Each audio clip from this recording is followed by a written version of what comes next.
Hello guys, and welcome to this video. I'm going to be showing you how to add a page number or your page number to your Canva document. So let's assume you are creating a carousel or a presentation.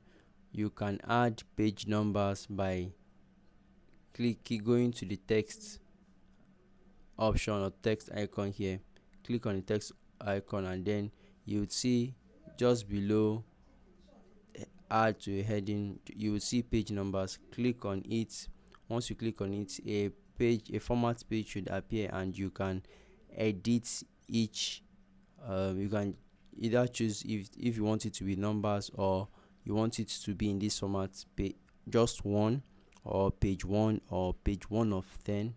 Once you've chosen your format, you can now choose the number of pages you want it to show on, and then you can click on done and apply properties to all the pages, and then you would have added the pages.